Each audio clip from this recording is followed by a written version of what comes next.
Doug Goehring hopes a new survey will show people in his state and beyond that agriculture is the real deal. Hi, I'm Dave Price, and this is the American Farmland Owner Podcast. Goehring is North Dakota's agriculture commissioner. He's a farm boy. He grew up on one 20 miles outside Bismarck, and he still gets back to the farm from time to time to help his son. Two recent soybean crush plants brought some new possibilities to his state's agricultural portfolio. And of course, North Dakota has a pretty thriving energy industry.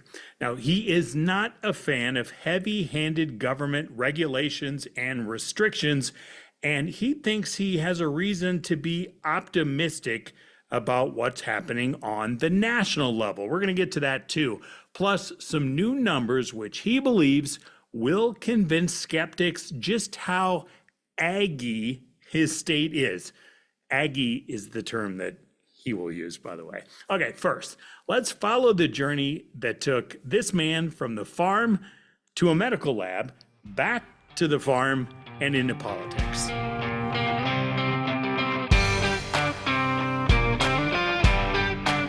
Let's talk about your background first. You're elected to this position, right? But you're not a politician by birth. You bring a little credibility to the office, right? Talk about your upbringing, would you?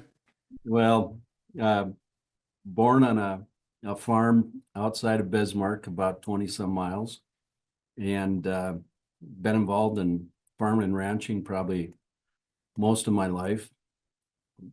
Been always, well, I could probably say came from a small farm, so really couldn't take over the farm.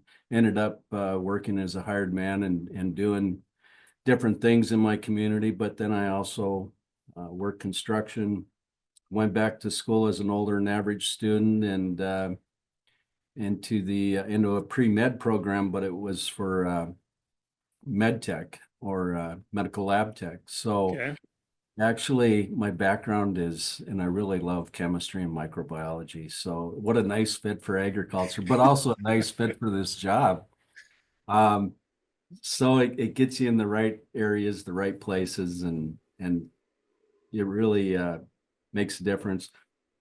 Ended up buying my grandparents' farm, and like most farmers, the first 14 years you lose money. Yeah. 3 jobs to make ends meet and raise a family. And then I got to tell you that probably during that period of time, I got drug into the public policy side of this, and also served as a Farm Bureau rep or president in my county, and then ended up going on to be the vice president of North Dakota Farm Bureau, and also the president of our largest domestic insurance company here in the state. So you got exposed to a lot of things, got to do a lot of things. Never had a love for government, I got to tell you. And that hasn't changed, huh? Or no, or a love for politicians. But what I do have is a deep, profound respect for government, what it's supposed to do, how it's supposed to look, how it's supposed to interact and function. So, and most of what I've done in the last 16 years as a commissioner has been to make sure that government looks like and responds to people in the way that I always believed it should. And that probably has created some different dynamics here. And have loved agriculture and loved doing this job. Still farm and ranch with my son. He actually takes over the operations, day-to-day operations, and to his credit, he doesn't throw me off the farm when I show up to sit on a tractor and get a little therapy, but he tolerates me pretty well. I think because I still bankroll my side of it, which keeps him going. So. Yeah, that's probably true. So it's your commitment to the farm. That's why you and your wife had so many kids. Yeah, we You needed that cheap labor. So we just were blessed here last weekend with our 12th grandchild. So Oh, yes, sir. Congratulations. in fact, she went this weekend to go see the latest and the greatest. And yeah, it's fun. It is challenging too when you have Christmas and holidays because oh man, when they ascend on you, it's you love to see them, but you love to see them go too. I tell you. So that means for you and your wife, that is at least 18 birthdays between the kids and grands that you got to keep track of. Not to Oh, mention the Christmas gifts. well, you not only do you have, the kids and their spouses, Oh, and yeah. then you have the grandkids. Yeah, our little immediate family ends up being like 26 people, for Christmas and the holidays. So it's yeah, it's interesting to say the least. I'm sure of that. Hey, will We you talk about a little bit? I know you said your son's does most of the day to day, but you all are pretty diverse, right?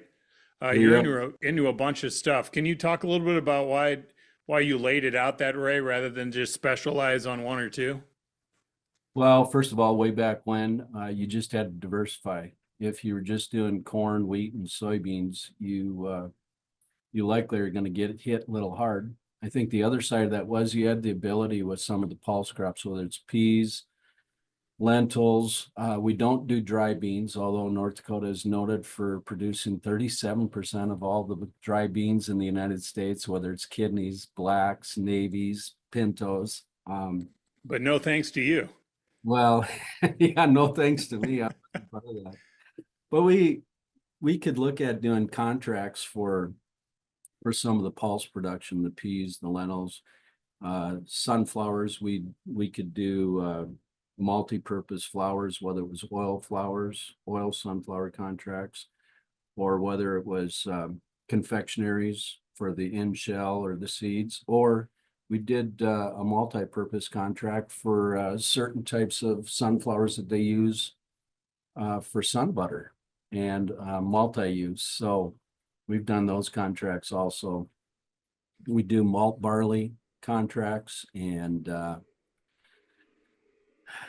we try to spread out the workload a little bit, but it's kind of creating a little bit of insurance on the backside. You don't have all your eggs in one basket and something hits. Now, the other thing we had to do was actually build more storage because in some cases you might be required to keep stuff on hand for a year and keep Mm. it in conditions. So that gets to be the challenge when you do multiple crops.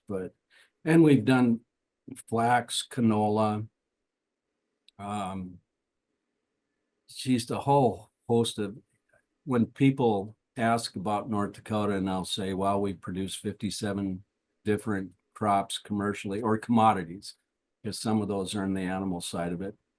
Um, it really, it really tells you about the landscape of North Dakota. We have 13 different microclimates, and it goes all the way from extremely arid to uh, very respectable moisture amounts during the growing season for some producers. But it's what's led us to this type of production across the state and leading in, I think it's 11 commodities nationally that we're number one in the production of, whether that's spring wheat, durum, um, barley, peas, lentils, sunflowers, um, honey, flax, canola.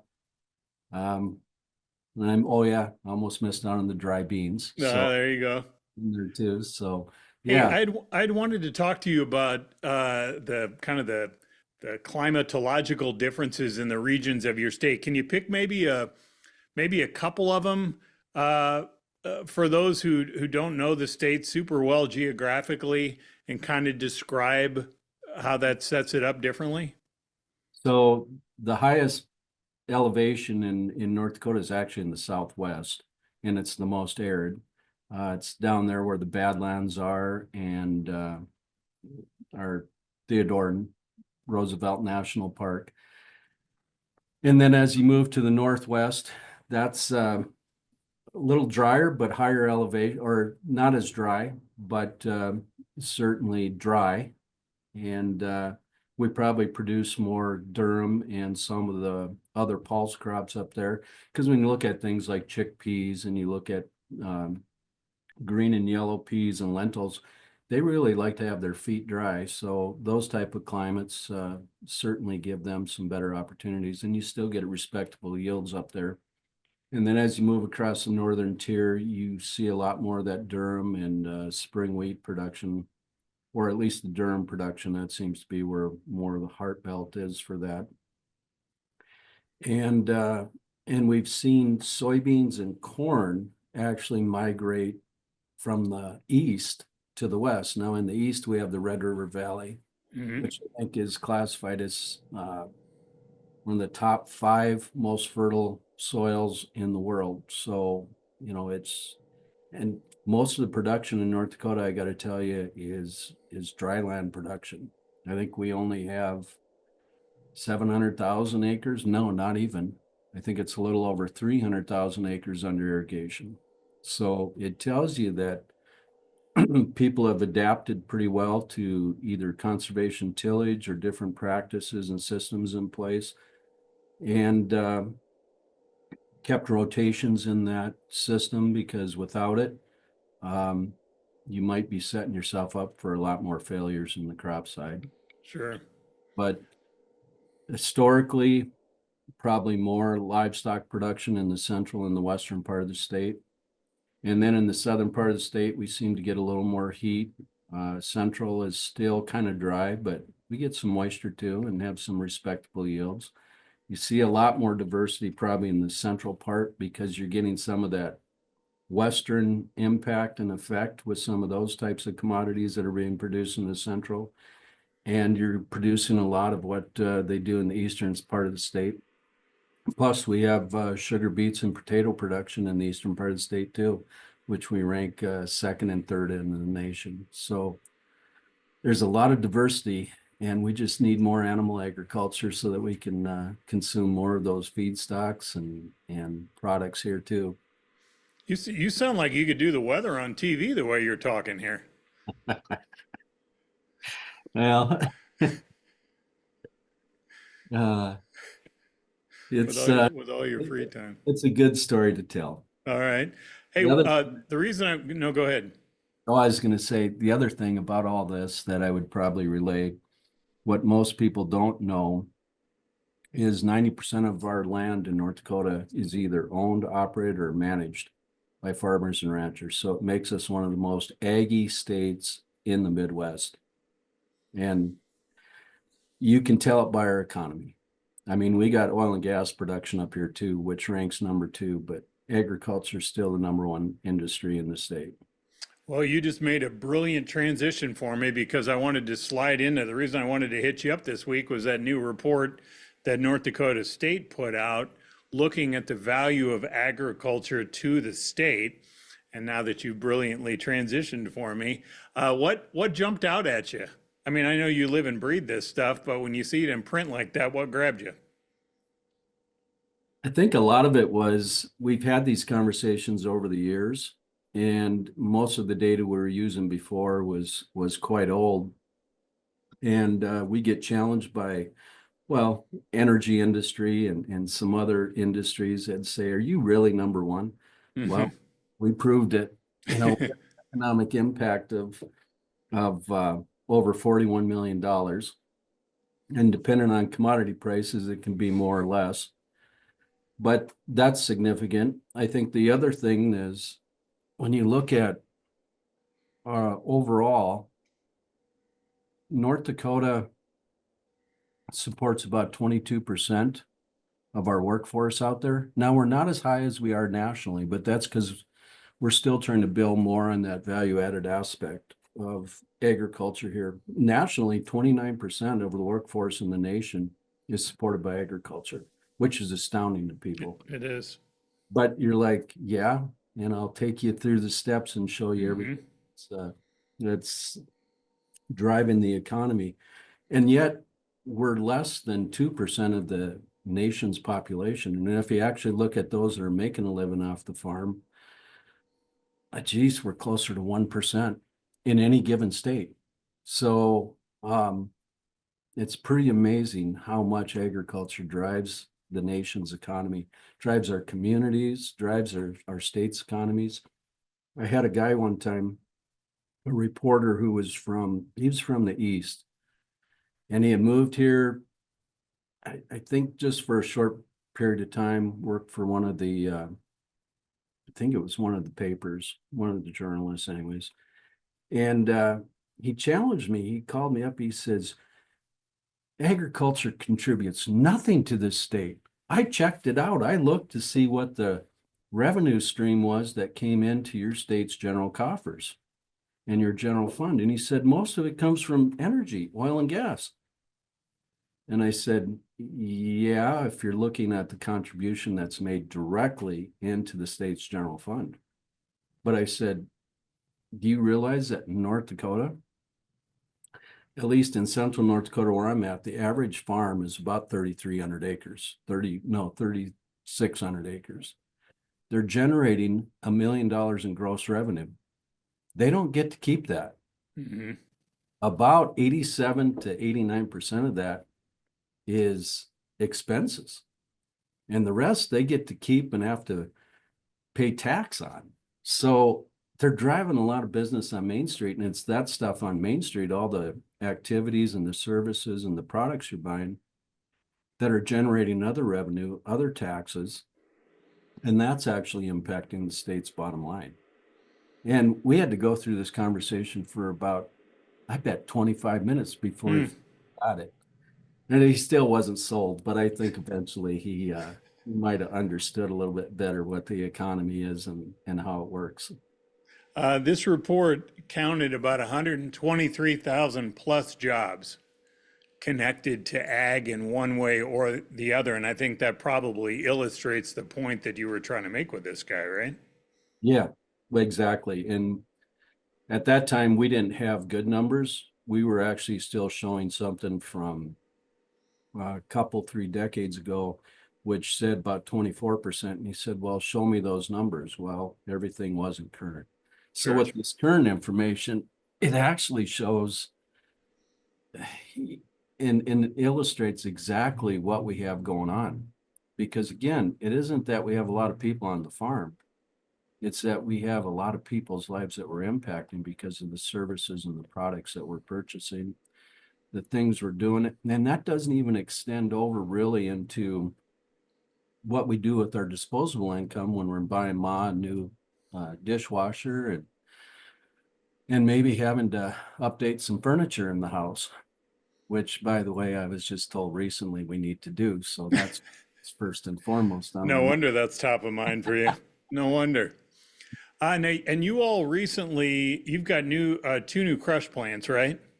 We do. We have 2 new soybean crush plants. I think combined, they're probably crushing about 46% of the state's soybean production. But the oil that's coming off from them is going to a renewable diesel plant in western North Dakota, which converted, retrofitted about 5 years ago. It was used to be a topping off plant, and they were producing about 20,000 barrels a day of diesel fuel. Economically, they couldn't keep it going. It wasn't very viable, and things took it sideways, and got purchased by Marathon. They retrofitted it and started looking at renewable diesel. So now they produce about 12,000 barrels a day of renewable diesel. That pretty much heads to the West Coast and into Canada. Will you talk about energy a little bit? We've got a sort of a new president, but he's a returning president now in the White House. The drill, baby, drill mentality.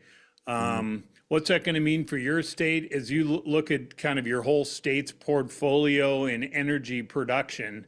How do you view the future of what you all have going on? Well, I would say quite a bit of North Dakota where we have energy production taking place is on private land. but there are about 1.2 million acres of federal land in the state. And some of our biggest challenges and problems were BLM and Forest Service actually allowing that those minerals to be developed. And it was the same thing they were experiencing in the West. When I say the West, western part of the United States, BLM was shutting down and trying to stop any type of a drilling activity. So we had went from 5 years ago being energy independent and exporting energy in this nation to turning that corner and now having to import because we couldn't produce enough to meet our own needs. I think we're going to be back to that. We're likely not going to see as many challenges trying to get a lease or a permit on some of that federal land, because part of the problem is it isn't just because you punch a hole someplace and go. All of ours is horizontal drilling. So when you set up a unit and you're looking at something that's 2 sections of land or 3 sections, you're talking about a mile wide and 3 miles long. And if there's federal minerals there and you couldn't get them leased or permitted, then it stopped our ability to develop that unit at all. And that's problematic. It was problematic for our mineral owners and for our companies that were trying to get trying to develop those minerals. So I see going forward our ability to probably access those. And I think with this overall, I want to say, get out of private sector's way, we're probably going to do a better job of being more energy independent. Now, for some of the activists, environmentalists out there that believe, oh yeah, we're just gonna rape and pillage the landscape. Well, that's not true, and it's not gonna happen. It didn't happen before. There's laws in place, and there are ways in which you have to develop that are environmentally sound. So this just means we aren't putting up roadblocks that prevent energy from being developed. It means that we're just making sure that it's available to be developed. It still has to be developed in a responsible manner. Can you talk a little bit more about how this process works for the state to try to move forward on efforts that involve federal land? Like, how does that process work?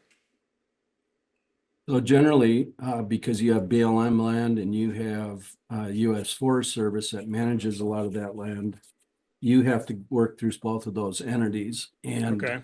they put rules in place that were so cumbersome, so difficult that when you would ask for a permit or you would try to lease that land, they just wouldn't put it up. In fact, we have a lawsuit because about 4 days after Biden took office, put an executive order in that locked all that down, and you can no longer lease federal land. You have to go through this process. What was amazing about this is Congress has a law in place that requires the federal government quarterly to release for bids this land. Well, in the last 4 years, that hasn't happened. And we had to go to court on this, and they kept dragging their feet saying, well, yeah, we'll make something available. And they would just kind of tease the judge, and nothing ever happened. There were quite a few states that were dealing with this, but we definitely had our own fair share of issues here. It seems like the last, I don't know, 10, 15 years, as presidents are relying more on executive orders, that really does kind of complicate the process rather than what I guess is apparently outdated and old school, where you're the president, you propose something, it goes through Congress, you work through it, and then the president signs it and stuff changes. This whole world of EOs where you just put your signature on something, it really makes the process different, doesn't it? Well, it does. And what it does is it creates uncertainty.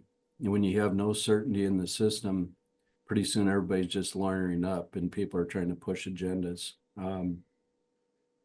Executive orders were meant to be used very judiciously and cautiously. Sparingly. And it seems like we haven't been operating that way for a while. They seem to be pushing agendas more than anything else. And it really is unfortunate because, quite frankly, you chase business away, you create uncertainty, and pretty soon you're stifling the process and you're hurting our overall economy. And it doesn't matter if it's in oil production, oil and gas production, doesn't matter if it's in land management, whether you're going to look at executive orders that change how the climate's supposed to impact our decisions with regulatory agencies like EPA or FDA or Department of Labor. I mean, it's one thing after another that we're just dealing with. People wonder why you have other countries that are coming here wanting to invest and do processing and things like that. We get these questions all the time. Well, how come our own companies here in the United States aren't doing it? Well, it creates an issue where they don't feel like there's certainty. But in other countries where they definitely don't have that, they see this as opportunity.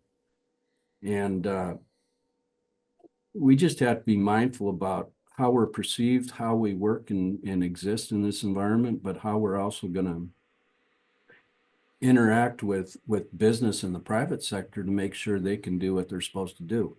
And grant you, we got guardrails in place. And as a regulator myself, about 90% of what I do is regulatory in nature here in my office. So we're very mindful about what kind of environment do we create. We got to have proper oversight. You got to have accountability.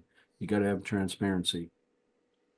But you don't need to write laws and rules so cumbersome that people just throw their hands up in the air and go the other way. Just say, forget it. Because you're just not helping. You're not helping your communities. You're not helping your state.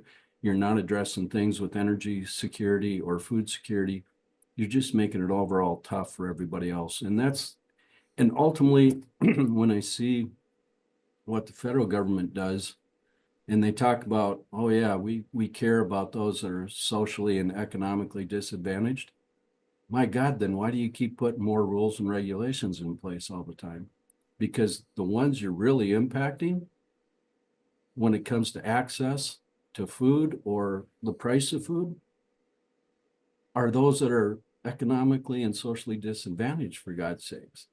So it's a bit hypocritical, but they're going to punish us all for being wealthy and fortunate and blessed as a nation. And I think that's unfortunate. If you're really spending 90% of your time on regulatory, no wonder you're going home begging your son to let you get on the tractor from time to time. You got to get your sanity back. Well, that's about it. Hey, in our final few minutes, I wonder if you wouldn't mind, you gave us a great overview, a couple of different ways, both personally, your farming operations and what you have in the state. Can you give us a little insight into maybe a crop or an emerging industry that you think has some legs here looking forward that maybe doesn't get enough attention yet? Hmm. I wanted you to think a little bit here. There's always producers out here that are always looking for that next best thing. Mm-hmm. It's kind of like trying to find that dollar stock and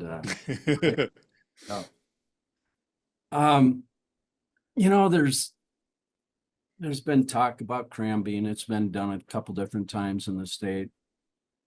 I think the biggest issue with cranberry as an oil seed is really trying to get the production side up so that it is viable. And you got to create critical mass for processing to happen. So there's challenges there, and I see that as one that gets talked about more and more.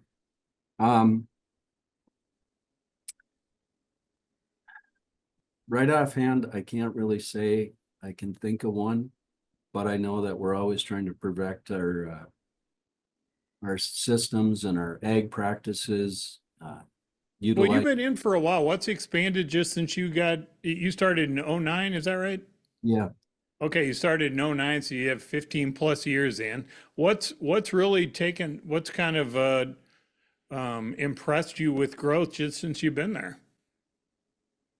Well, I'd say corn and soybean production has expanded significantly.